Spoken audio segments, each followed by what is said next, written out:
1 week season. OWS fam, the nation, my dudes and dudettes. We are back with another OWS Best Ball Plus roster review. Why do we do these roster reviews? Well, last season, I started doing these to act as progress checks, and we did so by looking at my own drafts. So this season, we decided to take that out to the fam. And so this year, we're doing our progress checks. We're going to be doing these once a month. This is dash 2 or the second installment of this because we only made it through 2 rosters last time we did this last week, and I wanted to get through 4. So we're giving you a little additional content here. But we do this to take a moment to take a step back and look at some of the things that we've been discussing up to this point, which is about 6 weeks. And we're going to do this monthly moving forward, kind of give a progress check, and we're going to do so through the lens of Best Ball Plus subscribers at OWS. So, with that said, and without further ado, this should look very similar to what we did last week, in that we're just going to look at some OWS Best Ball Plus subscribers rosters, their drafts, and talk about some theoretical concepts that we've been talking about up to this point in the draft cycle. So, without further ado, let's take a look at a draft here. This is OWS user JWar0904 drafting out of the 1.01 spot. We look at overall roster composition to begin with. And again, this is on first before we continue. This is on Underdog. That should be evident, but we want to make that clear here as well. So big theoretical stuff. What does that mean to us? Only 18-round draft. We know going in, theoretically, optimal roster construction being 2-5-8-3 or 3-5-8-2 from quarterback, running back, wide receiver, and tight end. So let's dive in here. We're going to be jumping back and forth between zoomed in and this overall top end view. So knowing what theoretical optimal roster construction is, we just went over it. Let's do a quick check here before we dive in. 1, 2, 3, 4 wide receivers in the first 7 rounds, 5, 6, 7, 8 total. We have 1 tight end early, 2, 3. We have 1, 2, 3, 4, 5. I missed one. Running backs. And that should leave us with 2 quarterbacks, and we do. So 2-5-8-3 build. Let us jump in. Mr. J War starting us off hot with the Amon-Ra 1.01. Let's talk about that real quick. Amon-Ra St. Brown at 1.01 what is the goal of taking a middle of the first round wide receiver at 1.01? This is very, very complicated. So, first off, this is a theoretical mistake. And what I mean by that is it is a fairly significant deviation from ADP, which would, in a vacuum, generate a decrease to expected value. That said, I don't know what the mindset behind taking Amon-Ra at 1.01 here. I don't know if JWar is looking at overall exposure, trying to up Amon-Ra. I don't know if he has seen something in how ADP has fallen, where he is going to be taking an exploitative stance, as in stacking for playoffs, stacking for week 17. Obviously, we know the Lions play the Chicago Bears and then the San Francisco 49ers, with the 49ers being probably the marquee game of week 17. So, notwithstanding the theoretical discussion behind Amon-Ra at 1.01, we have to realize that would be considered a deviation, which would lead to a decrease in expected value. Now, in order to classify that deviation as an exploit or purely a mistake, needs all of the additional context that we don't yet have when we're just looking at the first round here. So keep that filed away as we continue this discussion for the rest of this roster. Hello. Good morning. that just file that away here as we continue this discussion, because theoretically speaking, any deviation from optimal theory is going to decrease expected value. When we get in this realm of exploitations or exploits, we have to consider field tendencies, our observation of the field. What is the field doing to decide if we are generating an exploitative move or a decision, which is basically doing something that the field is not doing. We know it is a deviation from optimal theory, but it is designed as an exploit to take advantage of field tendencies and exploit those tendencies to generate a boost to expected value that offsets the loss in expected value from the deviation itself. Examples of that can be roster construction. So straying from 2583 3582, which would theoretically speaking be a deviation from optimal theory. However, if the field is not doing that at a rate that matches a hit rate, then we can generate a boost to expected value that offsets that loss in EV from the deviation itself. Other examples of that are stacking and correlating for week 17, deviating from that optimal theory. Other examples of that are deviating from ADP. That is a very nuanced discussion in and of itself, in that ADP we know to be fluid. So, is a deviation from ADP in June or late May a deviation at all? We don't know.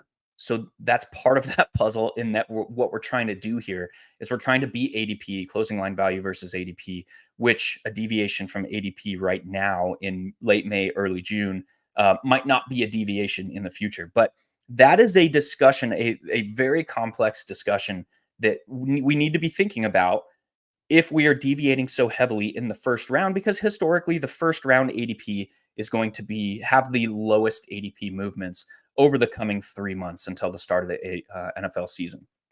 So bringing it back here, is Amon-Ra St. Brown at 1.01 a mistake, a deviation, an exploit? The truth of the matter is we do not know. We don't know at right now, just looking at Amon-Ra St. Brown taken at 1.01. And I don't know, because I have not talked to OWS user JWar. I don't know what his intentions for doing so were here. But that is the theoretical discussion to be had behind this move at Amon-Ra at 1.01. And immediately, if we're taking Amon-Ra at 1.01, what are we thinking about? We're thinking about Chicago. We're thinking about San Francisco, correlating and stacking for week 17. We are thinking about Jared Goff. We're thinking about potentially one of the Detroit running backs. Now, we're not going to be able, taking Amon-Ra St. Brown at 1.01, we're not going to be able to stack him with Jahmyr Gibbs. So are we going to see a David Montgomery later on? Is the exploit here taking a running back, quarterback, pass catcher from the Lions and bringing it back with a San Francisco 49er?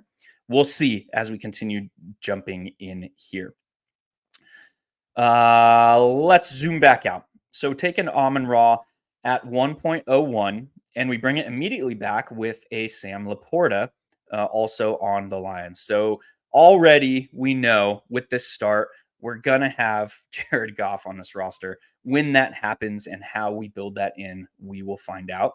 And immediately in the third round at the 1-2 turn, bringing it back with Chicago Bears, because we know the Chicago Bears and the Detroit Lions play in week 16. And we know week 16 is the third heaviest contributor to expected value in these playoff style contests. We know we're on underdog, so we know we have a playoff style contest here. Okay. So all of that discussion, we know we are setting it up immediately for playoff correlation, and we're doing so via the Lions and the Chicago Bears in week 16. Let's see if we add any San Francisco 49ers. Let's see where this roster goes from here. Immediately with a Keenan Allen. So we are heavy game stacking week 16 here. We're probably going to see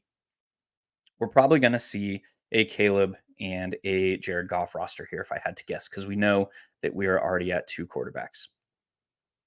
So at the 4-5 turn, now we're taking Keenan Allen again for that week 16 correlation. and James Cook.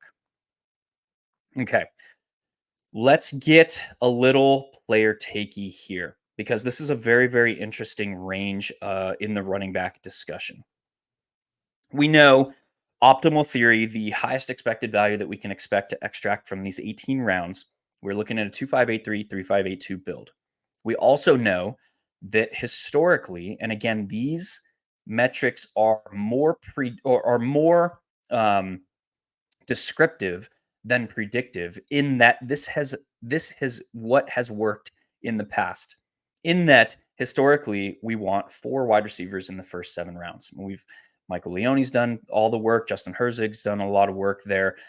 We've seen a lot of guys around the industry who've done the expected value calculations for when and how we are drafting these rosters.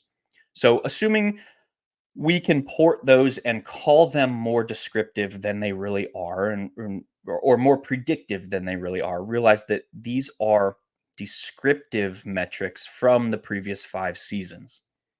But if we assume those to be accurate moving forward, and if we assume those to be more predictive in nature, we want to have four wide receivers in the first 7 rounds. We want to be at the 2583, 2582 build.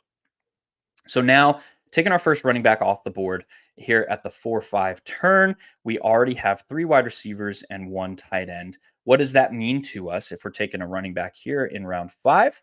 Well, we know that we need at least 1 more wide receiver through the next 2 rounds, so the next turn, which in fact is the case here.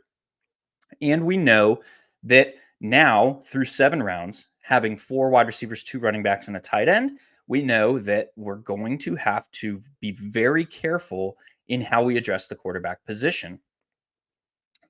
That is a interesting on the clock discussion because when we get here to round 7, having 4 wide receivers, 2 running backs, and a tight end, we know that tight end is elite.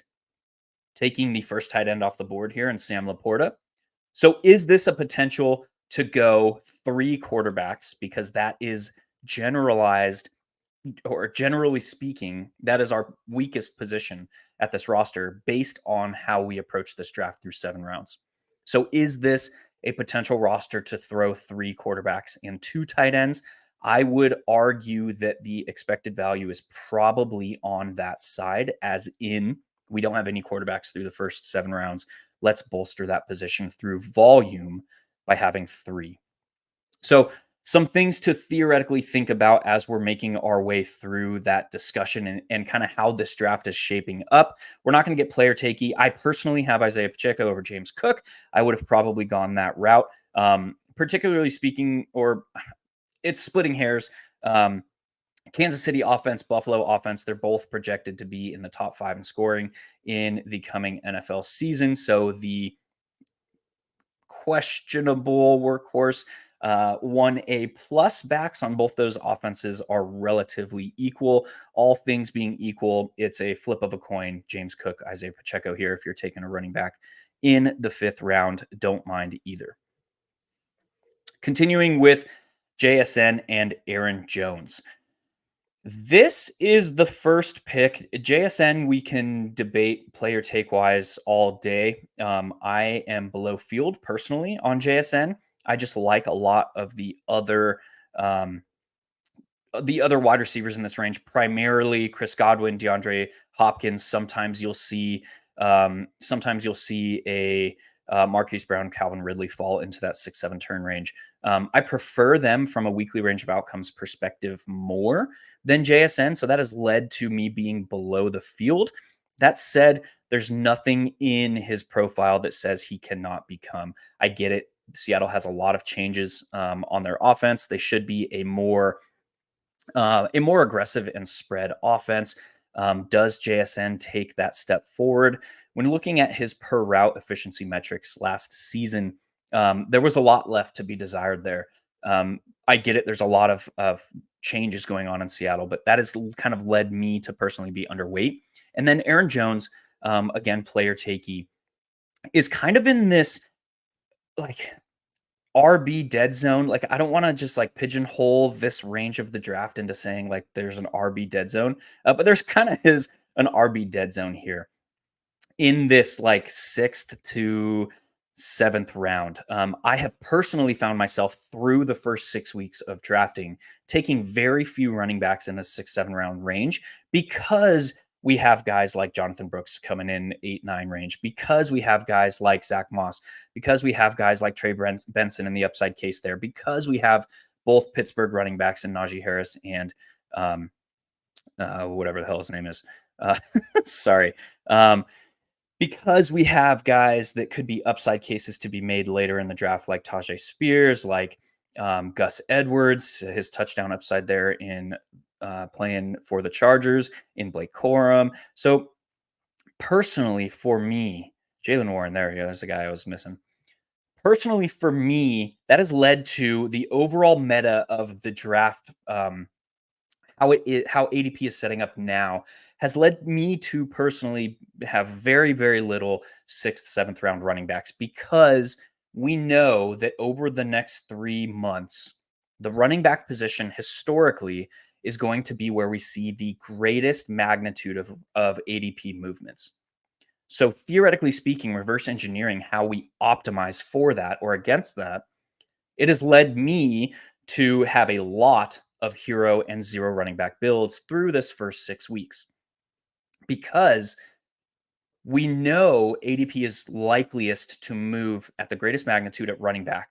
So if we can optimize for that projection or expectation, we can say, hey, I'm going to draft a large portion of my rosters early on in the draft season. And we're still in that area and that we still have a lot of potential RB1 volume guys that are going in the 8th round or later. But that's quickly shrinking. And you're seeing it in ADP movements already. These 8th, 9th, 10th, 11th round running backs are going to move up into the 6th, 7th round range. So if that's the case, drafting as if we're right and projecting where we expect ADP to move in the future leads me to reverse engineer that, like, hey, over the first 6 weeks of these contests being open, I want as many hero and zero running back builds as possible to be able to leverage that expectation, that projection of where ADP is going to move in the future. So, not that I think Aaron Jones is going to underperform his ADP, not that I think Ramondre Stevenson or Alvin Kamara or Dave Montgomery, Zamir White, all these guys that are kind of in this. And again, this draft was done probably 3 weeks ago now, if I had to guess. So that's going to affect this discussion as well. It's not that I just expect those guys to fail relative to where they're being drafted from a season-long projection standpoint. It's that I know that I can optimize differently than the field, draft as if I am right now, with the understanding or the expectation or the projection that running back ADP movement is going to have the greatest magnitude over the coming 3 months. So if that's the case, we've talked about this in the past, we've talked about this from a theoretical standpoint, is if that is the case, if those guys, if we expect running back ADP movement to have the greatest magnitude over the coming 3 months, how do we draft now as if we're right for that case? Well, we stick to 5 running backs. We don't add on these hero and zero running back builds. We don't add 6th, 7th running backs because that is severely hamstringing the upside from a weekly standpoint at our quarterback, wide receiver, and tight end positions. So if we project those ADP movements to be the greatest in magnitude at running back, we can now draft now as if we're right. And that has led me personally to a lot of zero and hero running back builds. So how do we execute that? Yes, hero build. We'll call this, if we are drafting like that in this draft, James Cook, okay, got it. He's our hero. Now we're bypassing this running back here. We're in favor of potentially another wide receiver, DeAndre Hopkins, Chris Godwin. I mentioned some of the guys that I like in this range. Maybe even the upside case to be made for Christian Watson here, Deontay Johnson, Hollywood Brown. And Hollywood Brown, this tells me immediately that this draft was done 3 weeks ago because Hollywood Brown has moved up almost a full round from where he went in this draft. So I would personally have bypassed Aaron Jones, and we're taking a long theoretical discussion to get to the punchline here. I personally would have bypassed Aaron Jones here in this specific draft in favor of our quarterback or another upside wide receiver, or another nice weekly range of outcomes wide receiver. So DeAndre Hopkins, Chris Godwin, JMO can be argued, Christian Watson, somebody of that pedigree on an undervalued offense that could put up a nice weekly range of outcomes for us. Continuing, yep, we knew it was coming. Caleb Williams here in round 8. We're probably going to see, if I had to guess, Jared Goff. Yep, there he is in round 11. Do not mind that at all based on how this draft started. I beg the question here, looking at our round 9 selection. What is the end game of taking Curtis Samuel with our first hero, quote unquote, running back in James Cook from the same offense, because we do not have any New England Patriots, who is their week 16 opponent. We do not have any New York Jets, who is their week 17 opponent. Speaking to Buffalo here, on this roster yet. So let's take a sneak peek here. Do we grab any Patriots or Jets the rest of the draft? Okay, we got a Patriot and Javon Baker and no Jets. Okay, so we're taking a highly exploitative stance in this roster, and it looks like J War is attacking week 16 heavily. We know that is not the theoretical optimal approach, in that week 16 is the third highest contributor to expected value in these contests, behind week 17 and behind advancement rate. But is that an exploit that can lead to an expected value boost that is greater than the dip in expected value from the deviation itself? We don't know. So let's talk about the theoretics behind that very, very vague, not even an assertion. We can't even call it that, but that very, very vague statement. We know, based on the maths, that week 17 is the greatest contributor to expected value, and then advancement rate, so making it out of our individual draft, and then week 16, and then week 15. That is true for all of the major playoff style contests on Underdog, minus what they've given us recently in the Eliminator, minus what they've given us in the Sprint, minus what they've given us recently in the Marathon, and all these contests that are not pure like baseline Underdog playoff style contests. Those have different EV calculations that we have made and we have attacked in different manners. But these baseline Underdog contests, where they're playoff style, we know what we have to advance. We have to make it through week 15, week 16, and get to the finals in week 17. We know the EV calculations of that. We also know that the field largely knows that those are the most important things. So there is that theoretical discussion of, do we stick as close to optimal theory as possible and just let the field fall on their swords, which is happening at a lower frequency now because all the data is out there that we need to stack correlate for week 17. We need to have a higher advancement rate. How do we do that? We build these 2-5-8-3, 3-5-8-2 builds. How do we optimize for these contests? That is largely, and it's not approaching Nash equilibrium, which is this idea, Nash equilibrium, based on the economist John Nash, who came out and said, like back in the 50s, that there is a state in a game of competing agents. So a contest, a game, traffic, rock, paper, scissors, any economics, anything with that we can classify as a game or a situation that has people that are of sound mind that can make their own decision, that are competing in a certain scenario. There is a state in these games where we approach this idea of equilibrium, where no one player or participant can gain an appreciable edge over any other based on any aspect of their decision-making process. That is a state of a game called Nash equilibrium. Excuse me. We are likely to never see any aspect of best ball approach this state of equilibrium called Nash equilibrium. But we have aspects that are approaching or closer to Nash equilibrium than others. Those would be this idea that 2583, 3582 are optimal, and that we need to be stacking and correlating for week 17 because we've seen 2 years worth of in-depth study from guys like Leone, from Justin Herzig, from the major contributors over at Establish the Run that are cranking out the EV calculations here. That is primarily where we're seeing those come from. And myself, um, we've seen it proven via the math that we need to be paying attention to those. Why is that? That's because that's where the primary contributor to expected value is in week 17. So that whole discussion of Nash equilibrium, of where we're at as a field, that leads to these exploitative stances, which boiled down are deviations away from optimal theory. But they're designed to generate a boost to expected value that offsets the loss from the deviation itself.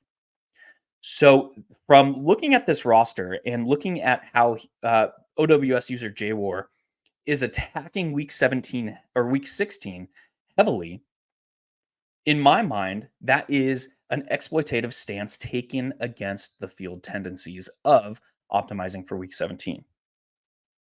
Now, that is a very slippery slope in that we don't have the computational power currently, or there has not been an optimizer, so to speak, built for best ball. We don't know if that is enough to offset or to make up for the dip in expected value from the deviation itself. We don't know. This is all theory, but that is how we arrive at this decision making process, and that is how we've trained JWar to think about these contests and think about the decision making processes here. Because what is game theory? Game theory is a a a way of thinking to tailor our decision making process in any given game that we're playing. It is a way to tailor our decision making process in life, in other instances of competing agents, in leaving a parking garage and seeing three different exit stalls where you have to give them your card or your ticket and exit the parking garage. You'll see this in life. You'll see a massive line at stall number 1. And the thinking is, oh, that's the safe stall. That is the one that's working. And then you see 3 in the stall next to it. And then you'll see 1 car on the far right. Well, there is that level of doubt that starts to creep in is, hey, is that one on the right totally messed up? Is it not working? Why is there only 1 car over there? So this idea of game theory goes far beyond simply talking about games, but this is what we're trying to do here through game theory. So we're trying to train our decision-making process to optimize expected value. Excuse me. I choked on myself there. So that's kind of what I'm thinking when I'm breaking down this roster through the first 10 rounds, in that, hey, we are heavily correlating for week 16. Are we taking that exploitative stance against the field? What are we doing by saying we're taking Amon-Ra St. Brown at 1.01? And it's starting to come together what that picture is. It looks like JWar is taking a highly exploitative stance in week 16 correlation, and doing so on an offense that we know has one of the better playoff schedules in the Detroit Lions. We also know that the Detroit Lions are or have the most games in current projections over 48-point game total at 11, which is absurd. Like the next closest team is like 9, and then there's a huge gap down to like 6 games with a game total over 48 points. So taking a highly exploitative stance against that now, highly exploitative stance by optimizing for week 16 on this roster. Now let's see how it continues.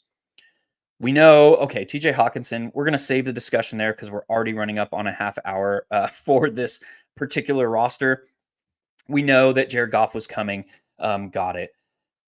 Real quick, if we're optimizing for week 16 on this roster, we know we're heavily invested in the Detroit Lions. We know that we have 2 members of the Chicago Bears already.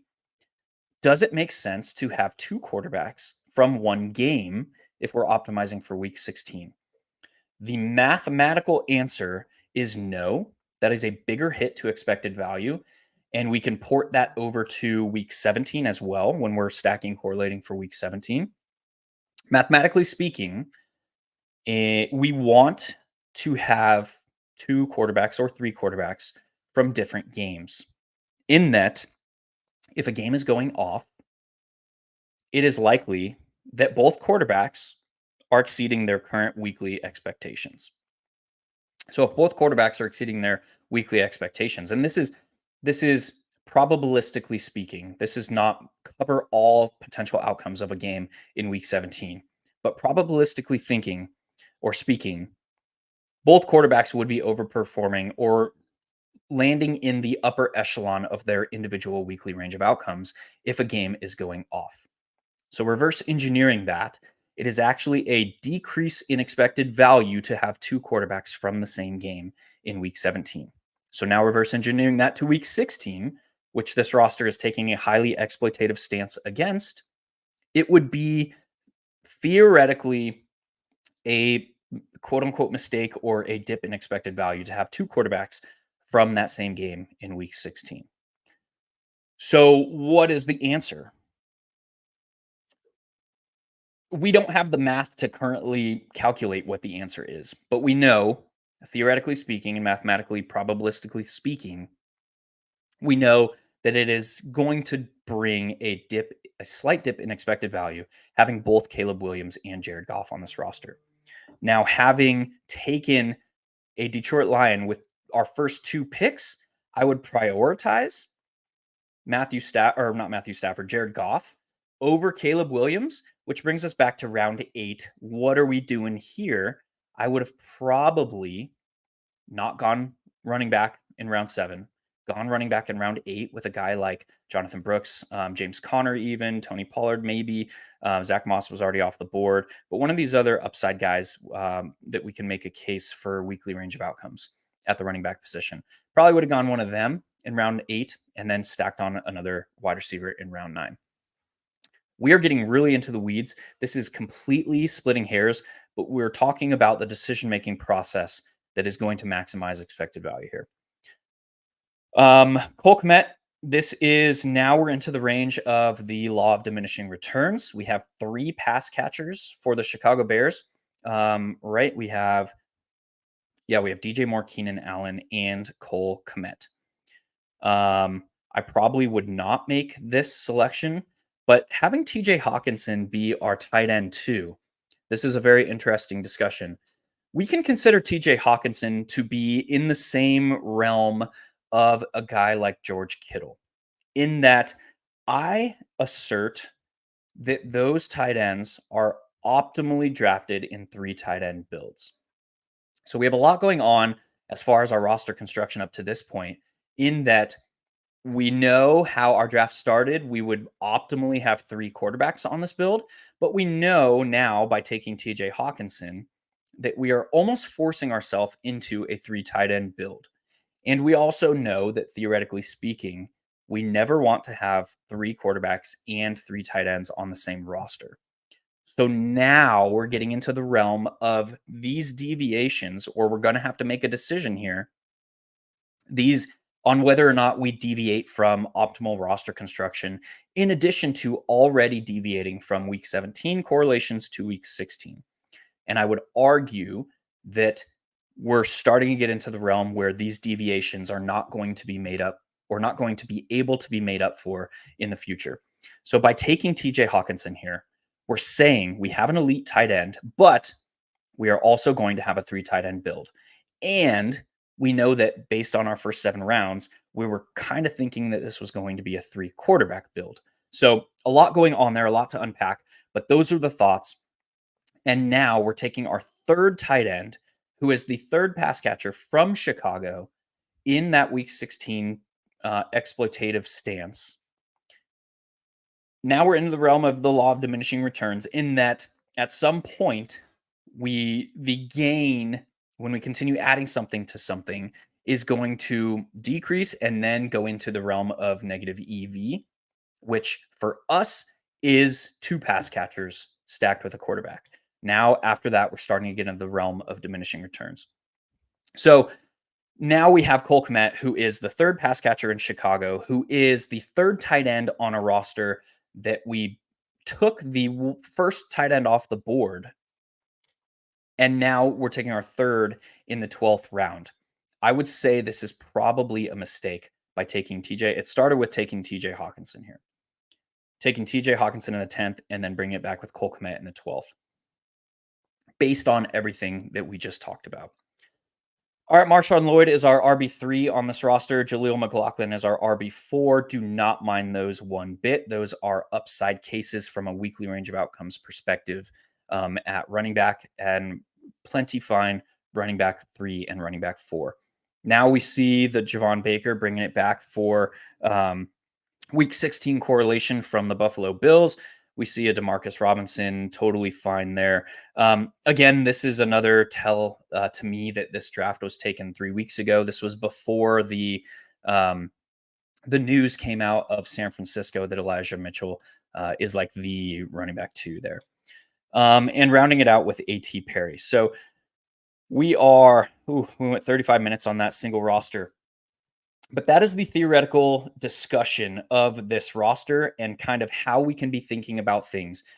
Nothing in this roster from a top level perspective is necessarily quote unquote bad. Nothing is a mistake in itself. Like none of these picks are a mistake taken in a vacuum. But those are the theoretics behind, hey, we know what optimal theory to be. We know that any move from that optimal theory is considered a deviation. How do we make those deviations in the realm of exploitations where they are generating a boost in expected value? We will stop that roster there. We're going to now move to another underdog roster in this guy. Oh my God, light mode, my eyes. No, I'm just kidding. Bear with me, guys. And this is from OWS Best Ball Plus subscriber A-Run 22183. Drafting from one end in the last draft in 1. Now we're in the 12 spot. Let us dive in. Another Lion off the board. Let's count here. We got 1 running back, 2, 3, 4, 5 running backs. We got 1, 2, 3, 4, 5, 6, 7, 8 wide receivers. We got 1 purple, 2 purple, 3 quarterbacks. So that leaves us with 2 tight ends in Trey McBride. And who the hell is that even? Davis Allen. All right. So we know now we are within the constraints of optimal theory as far as roster construction goes. So let's see how this draft takes off. We start with Jahmyr Gibbs and Marvin Harrison Jr. at the 1-2 turn. So again, we are starting with a Lion, and now we add an Arizona Cardinal, and I can already see that Mr. Cooper Kupp makes an appearance here in the 3rd round.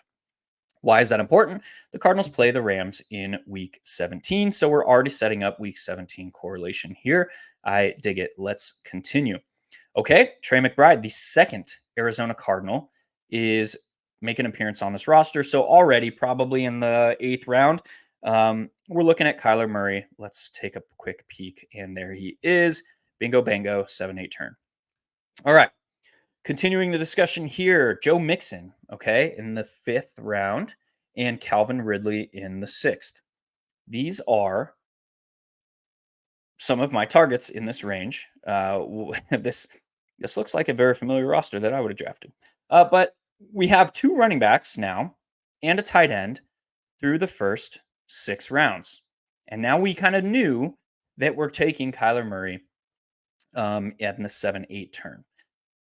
These guidelines, these suggestions, these theoretically optimal ways to draft a best ball roster on Underdog, the constraints that we talked about earlier being, hey, we want 4 wide receivers through the first 7 rounds. We want 2-5-8-3 build. We want 3-5-8-2 build. We want week 17 correlation.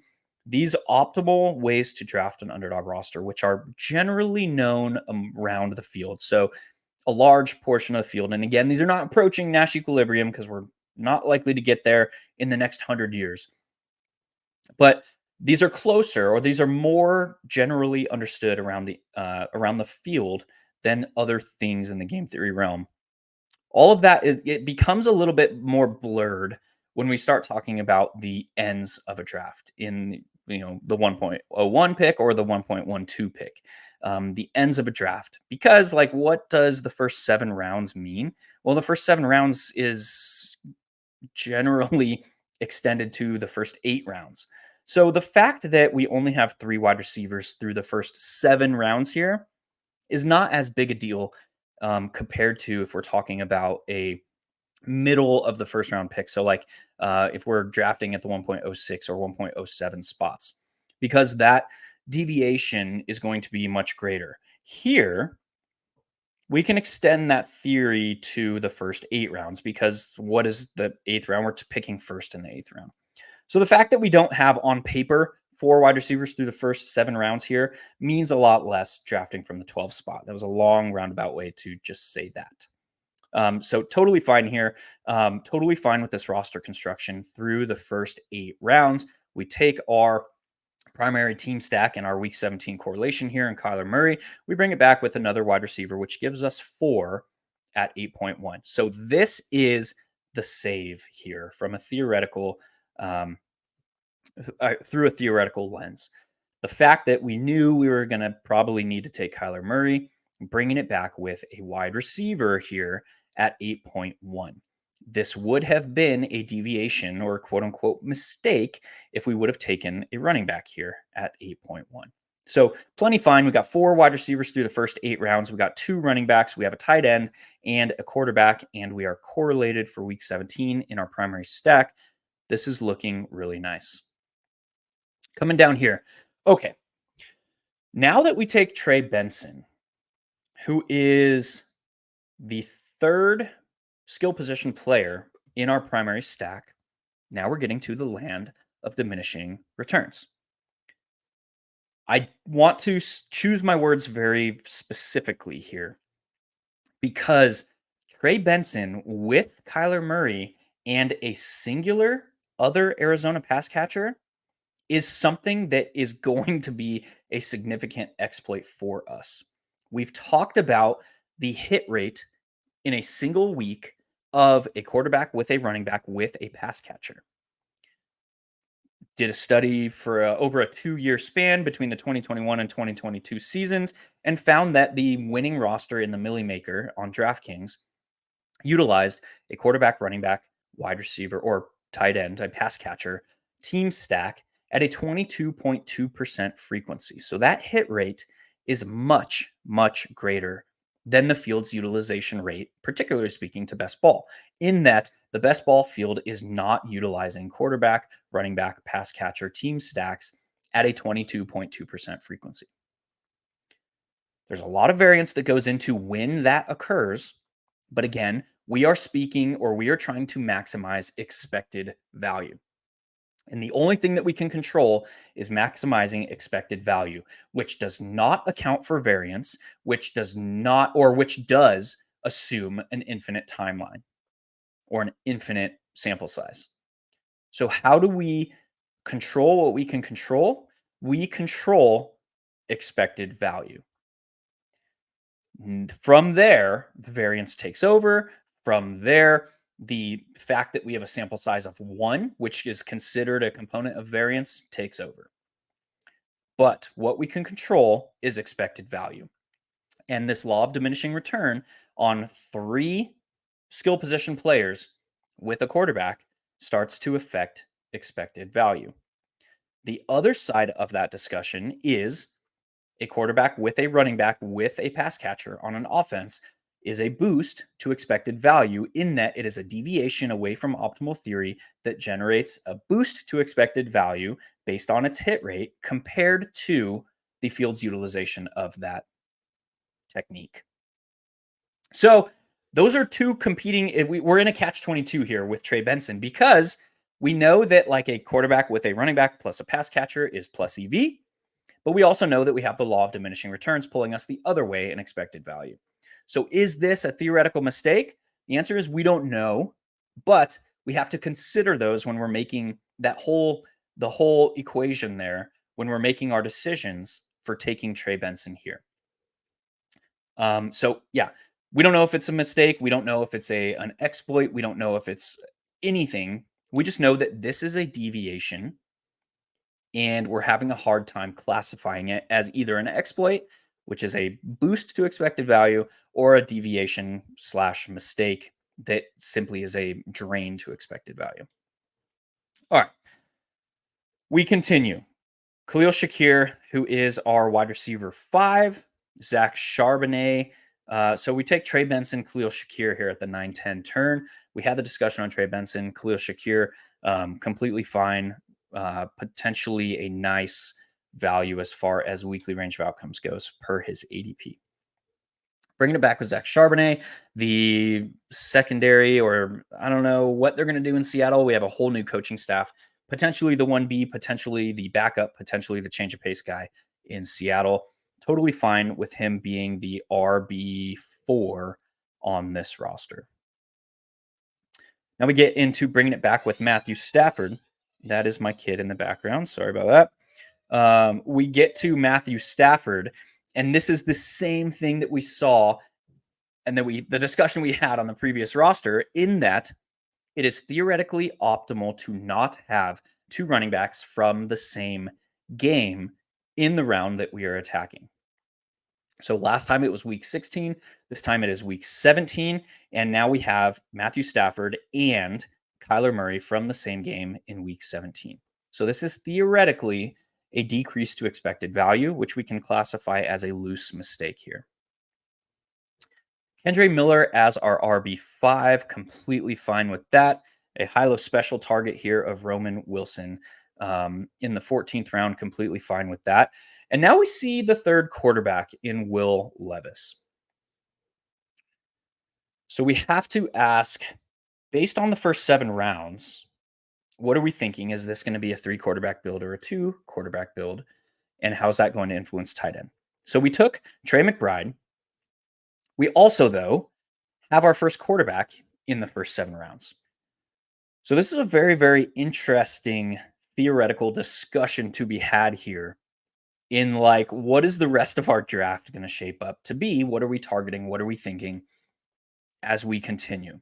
Because we have a quote unquote elite tight end. We have a quote unquote, and we're not getting into player takes here because I have my own opinions, quote unquote elite quarterback here in the first 7 rounds.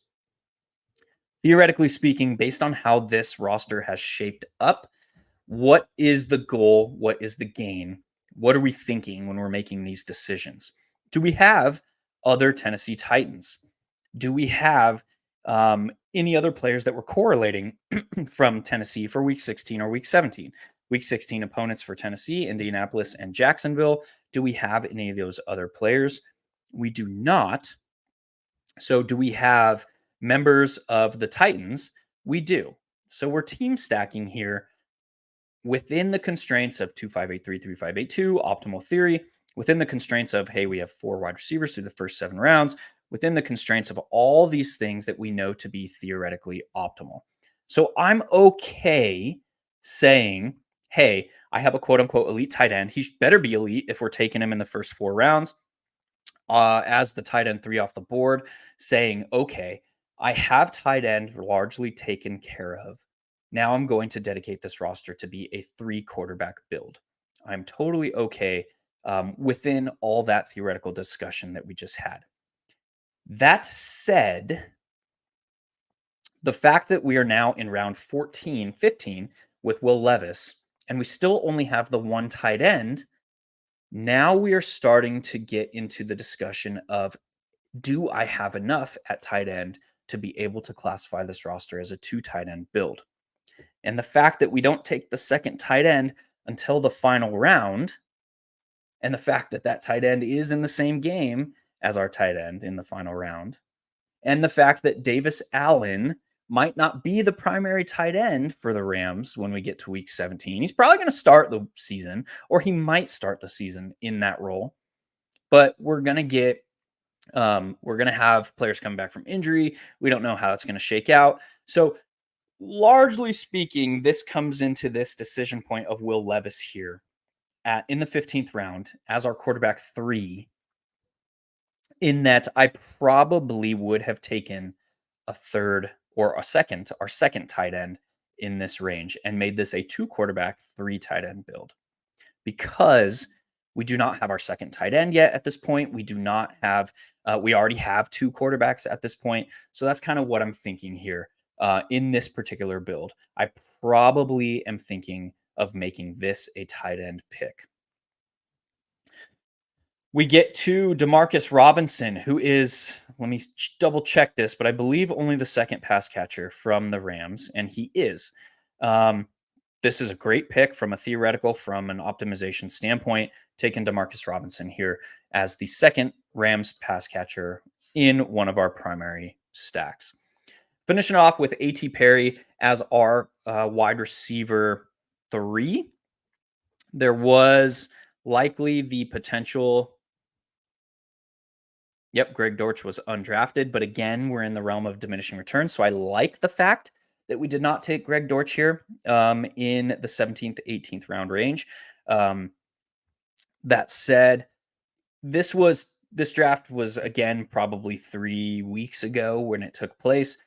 We had less news on A.T. Perry, so we were taking these potential weekly upside cases on A.T. Perry back then. Now we know that, like, hey, the coach has come out and said, like, Rashid Shaheed is probably going to be playing in 2 wide receiver sets. Hey, A.T. Perry has a lot to work on. Those are kind of the coach speak stuff we've been getting out of New Orleans. Okay, we can slow down on A.T. Perry. When this draft was taken, completely fine with A.T. Perry being our wide receiver 8 on this roster. All right.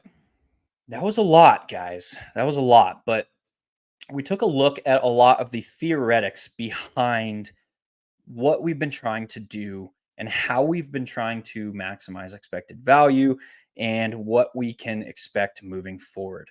Let's see, here's a question from Patrick Roden. Have you had a thought to look back at these videos in the offseason to see how they performed in comparison to your thoughts? Could be great offseason learning. Yes.